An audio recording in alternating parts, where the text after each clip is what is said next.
So this week I booted up Amazon Prime Video. Super excited to watch House of David Season 2, which I've been totally pumped for. If you watched my previous videos on the channel, you would know that I absolutely loved House of David Season 1. I think it went so hard. It was so good. It was very high quality. I was super impressed. I loved almost everything about it. I think it was a great show. And I was like really excited for it to continue going because I thought it had like just a lot of potential. And so again, very excited. It released this week on Prime Video and I was very excited about it. And so I went to watch it, and lo and behold, it is behind a second paywall.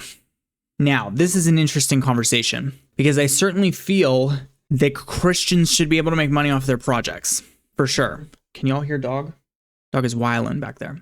Should we get out the Hassan Piker shot collar? Okay, The Chosen, for example, is technically paywalled behind just Prime Video, and then their content release is free after it's been on Prime Video for a while, which some people are suggesting might be what's happening with House of David, that it's going to sit on the Wonder Project, is what it's called, for a little while, and then it will come out to the main Prime Video audience. But I'll remind you that that's then coming out to the main Prime Video audience, which is still a subscription. So your Amazon Prime subscription, which I think is like $15 for most people, for like the standard for Prime, I think it's something like that. So you're paying your Amazon Prime Video subscription, and they have a lot of good Christian content on Amazon Prime. I think I even have the House of David Season 1 linked on Prime Video and The Chosen linked in many of my video descriptions. But now with Season 2, if you want to watch it right now, at least for right now, you have to be subscribed to not only Prime Video. Actually, okay, this is not true. I'll go in a minute, but on the face of it, you have to be subscribed to not only Prime Video, but then you have to subscribe to the Wonder Project, which I think is $8. And first of all, the Wonder Project has no other content. There's like maybe 4 movies I think that they had that you can watch in other places. So they had like some other content, but House of David is the runner here. It's the showrunner for this Wonder Project media group. And I'm happy for them. I want them to have a successful media group. I do, but it's imperative that we don't lose sight of the thing here, which is like you already have a partnership with Amazon Prime. So are they not paying you enough, or like what's going on here? I'd at least like some transparency about why you felt like you had to paywall it behind the Wonder Project, because I don't know, man, it just seems like a lot to me. So, I mean, I hope that it eventually just comes out as a Prime Video subscription, but it's I'm kind of bummed out, and I've seen a lot of the same sentiment online for people who really love this show. I have family members and friends who were like really excited about this show, and people that I really wanted to get like in watching this, and now what am I going to tell them? You have to subscribe to Prime Video and then also subscribe to the Wonder Project. Now, you can go and subscribe independently to just the Wonder Project. But again, it's like one of those independent streaming apps that you have to like stream it on your phone or your laptop or something because it's not an official app on your TV. And then you pay this subscription and there's nothing else to watch. I think they had the Abraham Lincoln movie with Daniel Day-Lewis.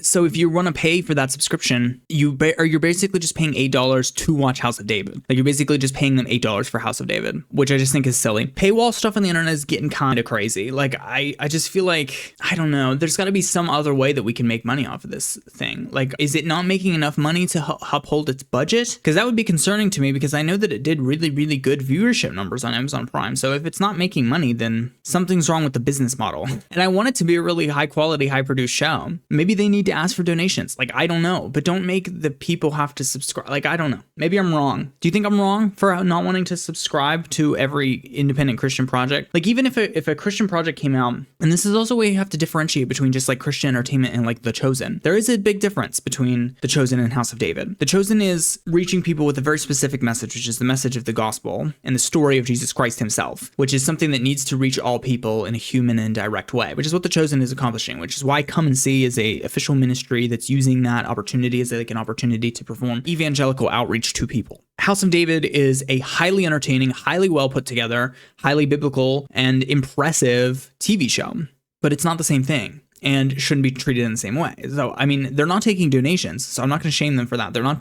It's not a donation project. They're excising it as media, and they're saying, you know, we want you to pay for our Wonder Project subscription. And I'm just having a hard time with that. Like, I could, and other people could, but do you know how many people are dealing with subscriptions right now? Like, it's just such a crazy thing. I felt the same way about Angel Studios and all of these other, like, independent places that are trying, like, I get you guys, I get that you're trying to fight Hollywood, but the average consumer, this is the same reason why we're always encouraging people to like shop local, and then we're like, but you have to understand that in order to fight back against the big guys, our local products are going to cost 3 times more than what you're going to get on Amazon. That's tough, dude.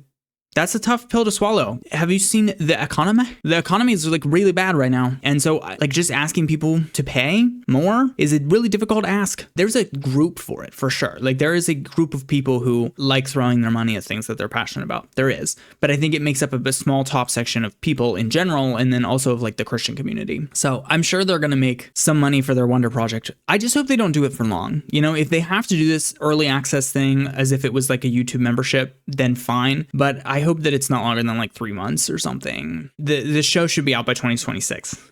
Is that reasonable? Like it should be out on a regular subscription, because I just feel like you can't be asking people, it's disguised behind the idea that you're subscribing to the Wonder Project, but you're just asking people to pay $8 to watch your show.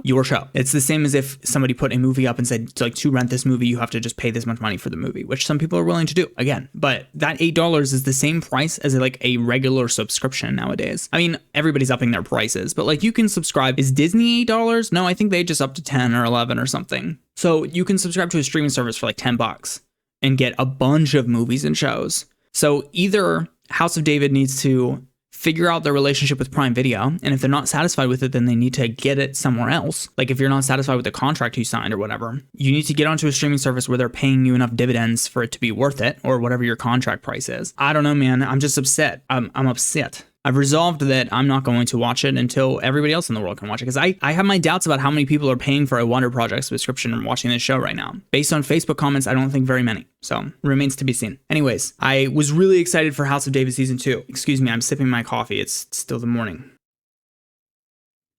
I just want to watch House of David season 2. I'm upset that I can't. That's pretty much the conclusion. What are your thoughts? Has anybody watched it? Is anybody subscribed to the Wonder Project and would like to tell me that they've had a different experience? I'd love to know. Anyways, I'm excited for this show. If it comes out on any other streaming platform, I will be watching it. I know maybe some of you are going to tell me that I'm just stingy and not willing to give my money to Christian projects the way that I should, but I don't know. I'm just careful about how I spend, and I think that we should be certain about like our investments. So I know $8 is not that much in the long and short of it, but that's also the same thing they tell you when they say, you know, just $1 a day and you can support all these Christian things. I'm a little bit jaded of Christian institutions asking for money all the time. I'll say it. I'm just like, people who feel called to give should certainly give, but a lot of it feels like taking advantage and over asking constantly and always, and doing giveaways and pressuring you to like give, and then you enter and you get a chance to win something. Like, I'm not saying that's what House of David is doing, but I'm just jaded. I'm jaded on the whole thing a little bit.